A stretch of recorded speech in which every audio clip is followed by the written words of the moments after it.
Hello दोस्तों, जानवर समझ स्वागत है। मैं विनेश्वर सिंह। दोस्तों, आज पढ़ाने वाले हैं हम वास्तविक संख्या। हाँ, एक्सरसाइज प्रश्नावली 1.3 एकदम विधिवत जानेंगे, एकदम विस्तार से जानेंगे।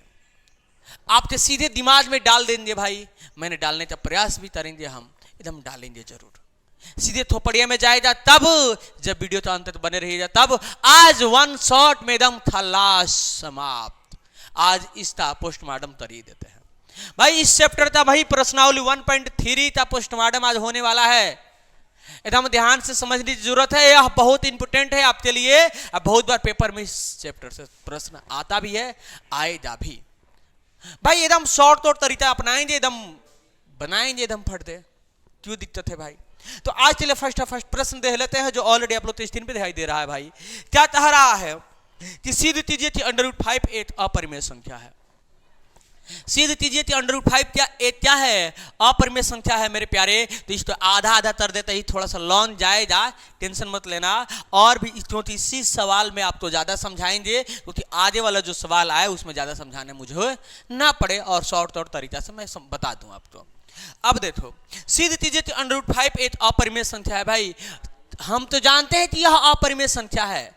√5 एक क्या है? अपरिमेय संख्या है। बल्कि कह रहा है कि सिद्ध करते मुझे बताइए, सिद्ध करते मुझे बताइए। तो भाई मालूम नहीं है तो हम इसे मान लेंगे, मालूम नहीं है तो इसे मान लेंगे। लेकिन मैं यह लिखता हूं कि माना कि √5 एक परिमेय संख्या है। परिमेय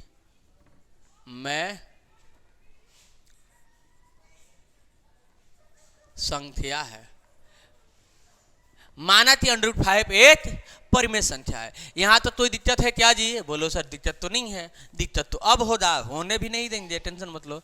तो अब देखो, परिमेय संख्या है तो अब तुझे तो मालूम होगा कि कोई भी परिमेय संख्या p/q के रूप में होता है। तो हम इसे p/q के रूप में बराबर कर दे क्या? सर जी एक और कंडीशन होता है, स्टास कंडीशन होता है sir ji, q not equal to 0 होना चाहिए। q का मान 0 नहीं होना चाहिए, तभी तो परिमेय संख्या होता है। ठीक है भाई, यहां तक तो समझ में आया। तथा p, q एक चाहे जी सह अभाज्य संख्या है, चाहे सह अभाज्य संख्या है। हम समझाएंगे सह अभाज्य संख्या के बारे में, टेंशन मत लेना। सह अभाज्य संख्या है भाई। p/q, q not equal to 0 तथा p एवं q क्या है? सहअभाज्य संख्या है सर। तो सहअभाज्य संख्या का मतलब क्या होता है? सहअभाज्य संख्या का मतलब होता है वैसा संख्या, वैसा दो संख्या जिसका HCF 8 हो, या उभनिष्ठ गुणनखंड 8 हो, या उभनिष्ठ अपवर्तक 8 हो। सर कुछ भी नहीं बुझाया। देखो मदर प्यार से, अगर 5 का तुम फैक्टर करोगे तो 5 एटम 5 आएगा, 3 का फैक्टर करोगे तो 3 एटम 3 आएगा। इस दोनों में कॉमन क्या है? 8 है। और भी कोई संख्या है क्या जिस दोनों को काट सकते हैं? और भी कोई संख्या है जो दोनों तो काट सकते हैं? बोलो सर जी नहीं। तो इसी दोनों तो हम कहेंगे भाई क्या? सहअभाज्य संख्या। जैसे 5/7 भाई, ये भी क्या है? सहअभाज्य संख्या है। जब काटेगा तो सिर्फ एक ही एक संख्या है, जो 1 5 तो भी काटेगा, 1 7 तो भी काटेगा। और कोई संख्या नहीं है जो ये दोनों संख्या को काट दे। इसी संख्या को कहते हैं भाई हम सहअभाज्य संख्या है। तो मैंने क्या माना कि 5 और p और q क्या है? एक सहअभाज्य संख्या है। जब तटेगा तो किससे तटेगा? 8 से तटेगा। 5 भी 8 से तटेगा, और p भी 8 से तटेगा, और q भी 8 से तटेगा। सहअभाज्य संख्या को लिखने का मतलब यही हुआ, जैसे यहाँ पे देख रहे हैं आप, या देख पा रहे हैं। तो मैंने माना कि p और एवं q क्या है? एक सहअभाज्य संख्या है। तो होता है क्या सर जी? देखते हैं। तो अब देखो, √5 इक्वल टू p/q। एक चीज तुझे मालूम होगा, अगर बराबर के दोनों तरफ हम वर्ग कर रहे हैं, या बराबर के दोनों तरफ कोई संख्या जोड़ रहे हैं, या बराबर के दोनों तरफ कोई संख्या घटा रहे हैं, तो तभी भी बराबर बराबर ही होता है। जैसे मैं बोलूं कि 2 + 2 इक्वल टू भाई 4 होता है। 2 + 2 इक्वल टू 4 होता है, तो जोड़ने पे 4 आएगा। अगर इसमें से 2 मैं घटा रहा हूँ, इधर से भी 2 घटा रहा हूँ, तभी भी बराबर होगा। अगर इसमें भी मैं स्क्वायर कर रहा हूँ, इसमें भी स्क्वायर कर रहा हूँ, तभी भी दोनों कंडीशन में क्या होगा? बराबर होगा। अगर दोनों तरफ एक ही क्रिया किया जाए तो आपको मालूम है। तो मैं क्या करता हूँ, इस रूट को हटाने के लिए हम दोनों तरफ स्क्वायर करते हैं। क्या करते हैं भाई? दोनों तरफ स्क्वायर। दोनों तरफ स्क्वायर तो हो या वर्ग, वर्ग तरने पर। भाई हम दोनों तरफ क्या कर रहे हैं, वर्ग कर रहे हैं, तो इधर भी वर्ग करेंगे सर जी, इधर भी वर्ग करेंगे। अब देखिए जब इधर वर्ग करेंगे तो आएगा 5 इक्वल टू इधर क्या आएगा पी स्क्वायर बट्टा क्यू स्क्वायर। यहाँ तक समझ में आया कि नहीं आया? बोलो सर जी एकदम समझ में आया, एकदम समझ में आया, आना भी चाहिए, आएगा भी।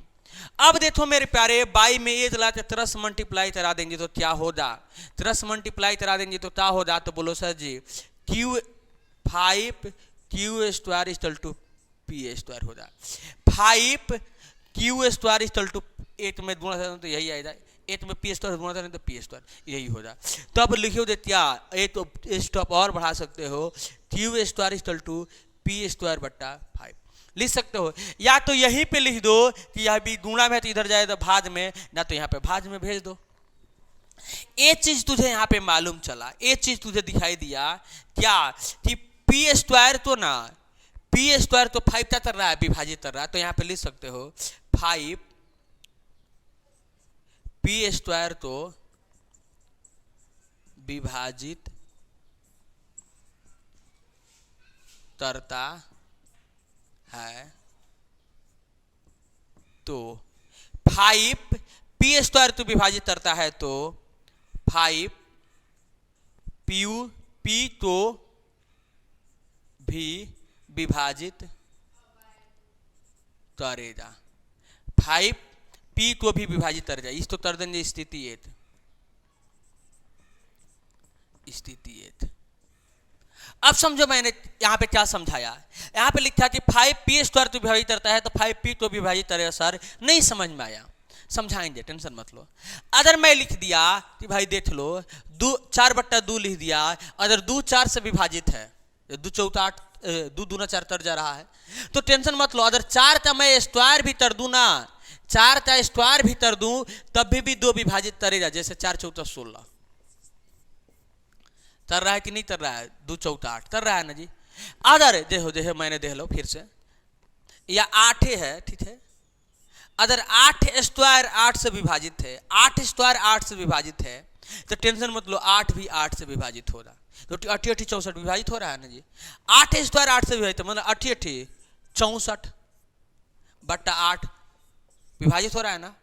जब यह स्क्वायर विभाजित हो रहा है, तो स्क्वायर अगर हटा दे रहे हो तब भी विभाजित हो जाए, वही बात कहा जा रहा है कि 5 पी स्क्वायर तो विभाजित कर रहा है, मैंने स्क्वायर में है तो 5 पी तो विभाजित करेगा, मैंने विभाजित करे मन भाज लगेगा उसमें।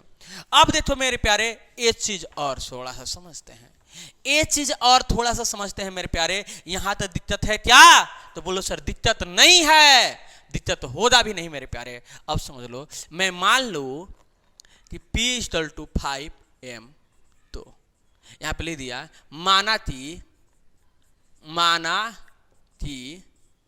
P इक्वल टू 5m, तो अगर P इक्वल टू मैंने 5m मान लिया कि ठीक है, यहाँ पे कोई संख्या होगा, ऐसे दूसरा काम नहीं चल रहा है, यहाँ पे कोई संख्या मान लिया मैंने, 5m मान लिया, तो क्या होगा सर जी, अगर इसके जगह पे भाई 5 है तो 5, क्यू स्क्वायर है तो क्यू स्क्वायर, इसके जगह पे हम 5m रखते हैं, क्या करते हैं भाई 5m रखते हैं, स्क्वायर है तो भाई स्क्वायर कर देते हैं, स्क्वायर है तो स्क्वायर कर देते हैं, तो आप क्या पाते हैं, आप क्या पाते हैं कि 5 q square equal to 25 m square हो रहा है, 5 q square equal to 25 m square हो रहा। सर जी 5 काट दे जाए, इसे 5 काट दे जाए कितना बार में, 5 बार में, तो क्यू स्क्वायर इक्वल टू क्या हो रहा है 5m स्क्वायर।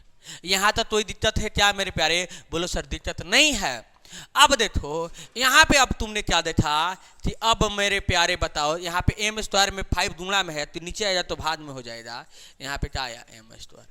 एक चीज तुम गौर से देखो कि मैंने क्या माना था, P और Q एक सहभाजक संख्या, मतलब 1 से अलावा कोई उभनिष्ठ गुणनखंड नहीं है। यहाँ पे P 5 से विभाजित हो रहा है, यहाँ पे Q क्या हो रहा है 5 से विभाजित हो रहा है, इसका मतलब उभनिष्ठ गुणनखंड 5 भी है। तो यहाँ पे लिख सकते हो क्या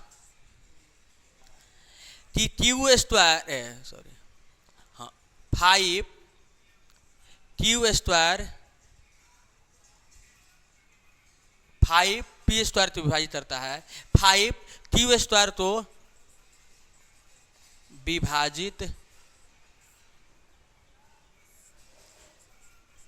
तरता है तो 5q तो भी विभाजित करेगा। अब देखो स्थिति इस तो 2 तर देते हैं, स्थिति क्या तर देता है 2 तर देता है।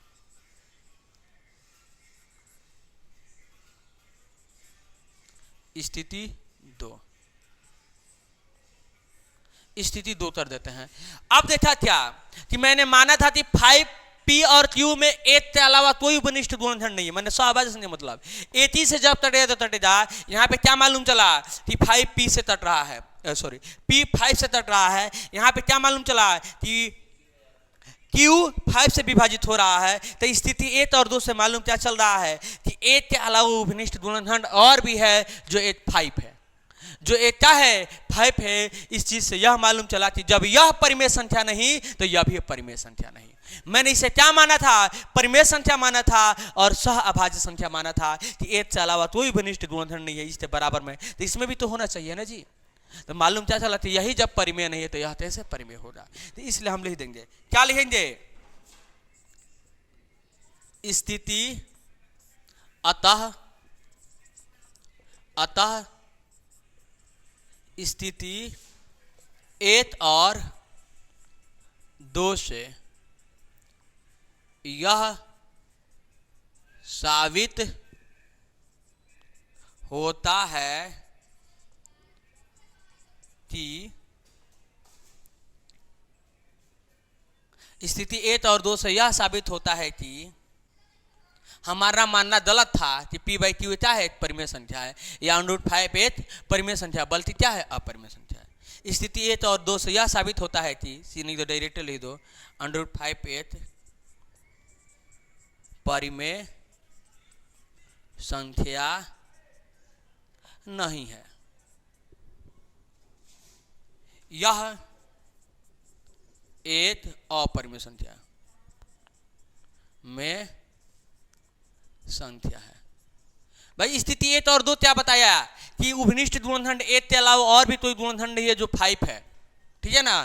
क्योंकि यहाँ पे 5 से विभाजित हो रहा है, यहाँ पे भी p 5 से विभाजित हो रहा है, यहाँ से q 5 से विभाजित हो रहा है। तो भाई हमें 1 के अलावा उपनिष्ठ गुणनखंड और कोई नहीं चाहिए था, मगर 5 है। इसलिए स्थिति 1 और 2 था कि भाई यह परिमेय संख्या नहीं है बल्कि अपरिमेय संख्या है। चलिए नेक्स्ट प्रश्न तो देखते हैं। आशा और पूरा विश्वास है कि आपको समझ में आया होगा, एकदम आएगा ही। ये थोड़ा सा लॉन्ग है, आगे वाला नेक्स्ट प्रश्न है एकदम शॉर्ट शॉर्ट में बताएंगे, आप तो टेंशन लेने की जरूरत नहीं है। चलिए आप लोग स्क्रीनशॉट लेना चाहते हैं तो ले सकते हैं। नेक्स्ट प्रश्न जो ऑलरेडी आप लोग स्क्रीन में दिखाई दे रहा है कि सीधी कीजिए थी 3 + 2 √5 एक अपरिमेय संख्या है। भाई मुझे मालूम नहीं है तो मानना पड़ेगा। मैंने माना थी क्या सर जी कि 3 + 2 √5 एक परिमेय संख्या है, में संख्या है। मैंने मान लिया कि क्या कि 3 + 2 √5 एक परिमेय संख्या है। इसका अपोजिट विपरीत जो अभी मैंने बताया है ना जी, √5 पे तो अपरिमेय संख्या सिद्ध करने का, तुम सेम उसी प्रोसेस द्वारा √2 तो भी सिद्ध कर सकते हो, √3 तो भी सिद्ध कर सकते हो, सिर्फ डिजिट चेंज कर देना है। √7 तो भी सिद्ध कर सकते हो। ऐसा पूछता है, सब कुछ वही रहेगा, एक बार आप प्रयास जरूर कीजिएगा, ठीक है। एकदम सेम चीज वही है, थोड़ा सा चेंजिंग कर देना है, ठीक है। तो हबड़ाना नहीं है। इसी प्रकार इसको देखते हैं, इस शॉर्ट तौर तरीका से बताएंगे क्योंकि उसमें मैंने समझा दिया है आपको। तो माना कि 3 + 2 √5 एक परिमेय संख्या है, तो भाई इसे p/q के बराबर करने पे क्या होगा, 3 + 2 √5 = p/q, q नॉट = 0। तो भाई q क्या है, नॉट = 0। मैंने इसे बराबर किया p/q के रूप में। यह एक क्या है, परिमेय संख्या है। यह एक क्या है, परिमेय संख्या है मेरे प्यारे। अब देखो, तुम बताओ, तुम जड़ा सा मुझे बताओ तो कि P बाई क्यू हो गया। अब देखो यह प्लस में है, इधर जाएगा तो सर जी माइनस में हो जाएगा, इधर जाएगा तो माइनस में हो जाएगा। अब बताओ तुम मुझे √5 इक्वल टू P बटा क्यू माइनस 3। आई 2 दूना में है तो इधर, 2 दूना में है तो इधर आएगा तो भाग में जाएगा, 2 दूना में है तो इधर जाएगा तो भाग में जाएगा। तो हम डायरेक्ट यहाँ 2 उतर सकते हैं, कर सकते हैं ना जी। अब तुम बताओ तुम मुझे कि √5 तो अभी मैंने प्रूफ किया था क्या, अपरिमेय संख्या। तो तुम मुझे मालूम है कि यह अपरिमेय संख्या है, इधर वाला क्या है, परिमेय संख्या है। तो तभी भी परिमेय संख्या अपरिमेय संख्या के बराबर नहीं हो सकता, इसलिए हमारा मानना क्या है, गलत है। तो हम लिख सकते हैं कि √5 तो √5 अपरिमेय संख्या है, में संख्या है, तथा P बटा क्यू माइनस 3 2Q, हाँ P बटा 2Q माइनस 3 परिमेय संख्या है, परिमेय संख्या है। तो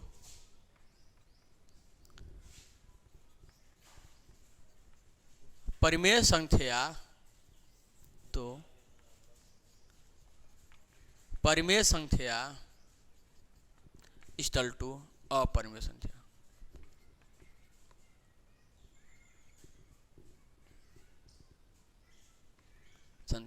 भाई नॉट इक्वल टू, क्योंकि परिमेय संख्या अपरिमेय संख्या के बराबर नहीं हो सकता। तो भाई वही यहाँ पे लिखा है कि √5 तो अपरिमेय संख्या है तथा P बाई 2Q माइनस 3 एक परिमेय संख्या है। तो परिमेय संख्या नॉट इक्वल टू अपरिमेय संख्या, इसलिए क्या, ये 3 + 2 √5 अपरिमेय संख्या है,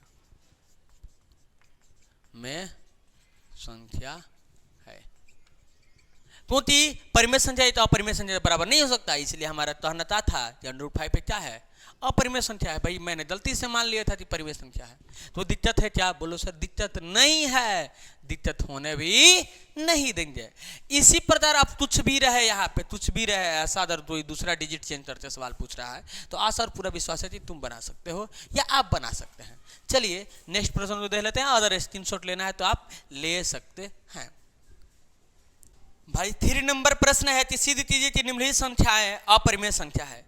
सिद्ध कीजिए कि निम्नलिखित संख्या क्या है, अपरिमेय संख्या है। तो भाई क्या है, 1 नंबर 1/√2, 1/√2 हम मान लेंगे। क्या लेंगे भाई, माना कि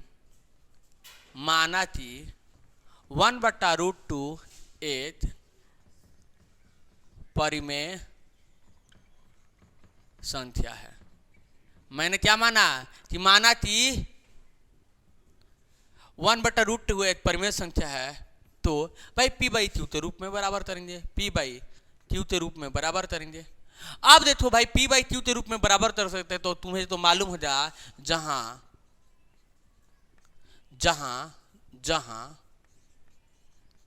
जहां क्यू नॉट इक्वल टू 0 हो। अब देखो तुम थोड़ा सा दिमाग लगाओ भाई, बनाएंगे लंबा प्रोसेस में जाएगा, यहीं पे एक चीज लिखते हैं, इसको समीकरण 1 मान लेते हैं। क्या मान लेते हैं, समीकरण 1, और लिखते हैं समीकरण 1 के अंश, समीकरण 1 के दोनों तरफ, समीकरण 1 के दोनों तरफ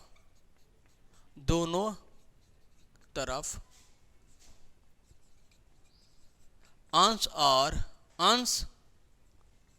और हर तो पलटने पर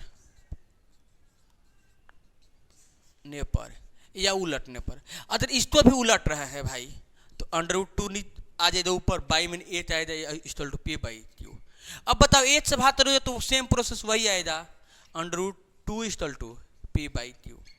अब तुम बताओ जरा कि भाई ये परिमेय संख्या है क्या, बोलो सर परिमेय संख्या नहीं है। तो यहीं पे लिख दो, क्या कि √2 8 अपरिमेय संख्या है तो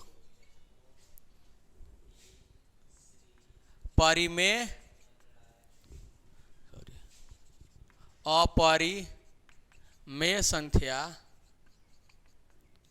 नॉट इक्वल टू परिमेय संख्या। अपरिमेय संख्या नॉट इक्वल टू परिमेय संख्या। यहाँ पे मैंने गलती कर दिया था, पलटा नहीं है, इससे नहीं पलटा है। यहाँ पे Q ऊपर जाएगा, P नीचे आएगा। तो इसको भी तो पलटेंगे, इसको पलटे है तो इसको भी तो पलटेंगे, ठीक है ना, तो भी तो बराबर आएगा। तो मैंने देखा था क्या √2 का है, अपरिमेय संख्या है, और क्या है ई वाला तो परिमेय है भाई।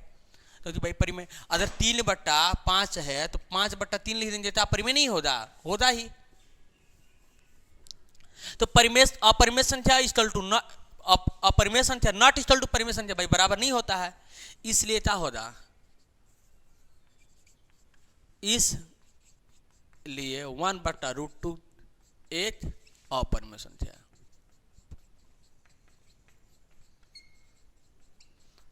है। समझ में आया कि नहीं आया? बोलो सर समझ में आया। तो भाई समझ में आया, दिमाग का बत्ती जल गया, तो भाई इसे स्क्रीनशॉट ले लीजिए। आशा और पूरा विश्वास है कि समझ में आएगा। क्योंकि देखो ज्यादा बकवास हम नहीं करेंगे, तो हम शॉर्ट तरीका बताएंगे आपको। तो आशा और पूरा विश्वास है कि आपको समझ में आया होगा। अगर किसी दिक्कत प्रॉब्लम रजन परेशानी कुछ भी है तो कमेंट बॉक्स आपके नाम चाहे कमेंट बॉक्स में जरूर अपना कमेंट चिपकाइएगा। चलिए नेक्स्ट प्रश्न तो देख लेते हैं। तो चलिए नेक्स्ट प्रश्न है 3 नंबर का 2 नंबर। समझने की जरूरत है मेरे प्यारे। क्या 7/5 एक अपरिमेय संख्या, तो भाई मानेंगे माना कि 7/5 एक परिमेय संख्या है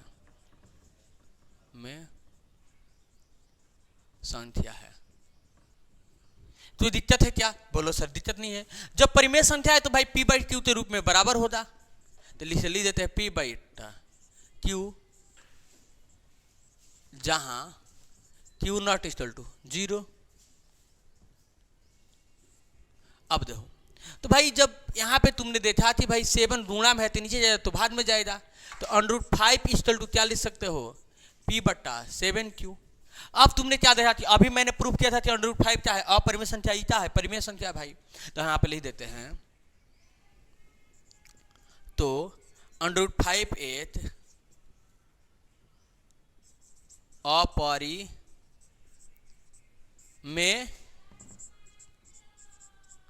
संख्या है तथा P/7Q एक परिमेय संख्या है,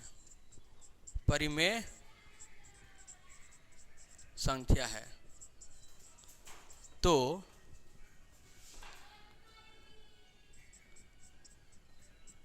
परिमेय संख्या नॉट इक्वल टू अपरिमेय संख्या।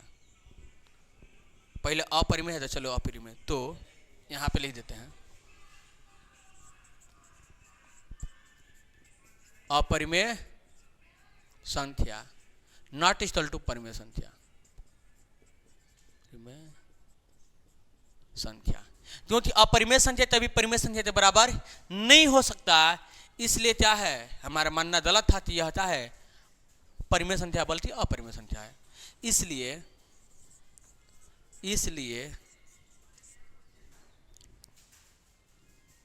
7/5 एक अपरिमेय संख्या है, अपरिमेय संख्या है।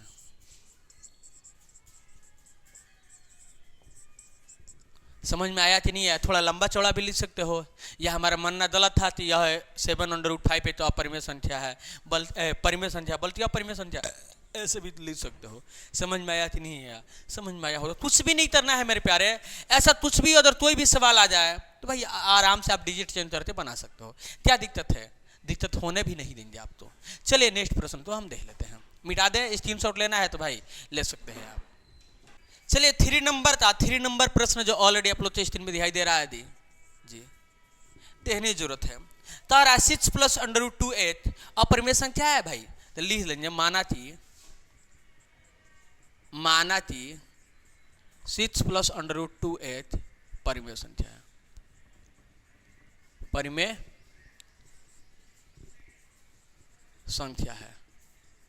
मैंने मान लिया कि क्या है 6 प्लस 2 अंडर रूट 2h क्या है परिमेय संख्या है, तो 6 plus under root 2 equal to p बटा क्यू। अब देखो मेरे प्यारे, ये प्लस में इधर जाए तो माइनस में होगा, तो under root 2 equal to p बटा क्यू माइनस 6। अब एक चीज देखो थी, अभी तो मैंने बताया थी क्या है, यह परिमेय संख्या है, तो यहाँ पे लिख देंगे कि अंडर तो या आता है तो अंडर रूट 2h अपरिमेय संख्या, अपरिमेय संख्या है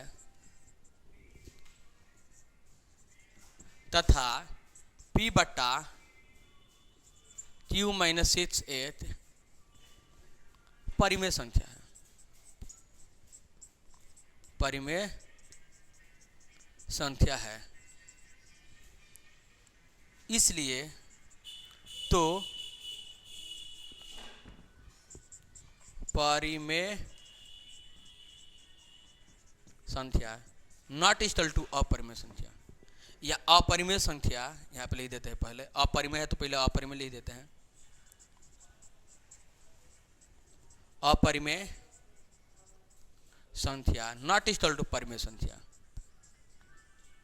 में संख्या, क्योंकि अपरिमेय संख्या परिमेय संख्या के बराबर नहीं होता है, इसलिए क्या 6 प्लस रूट 2h अपरिमेय संख्या है।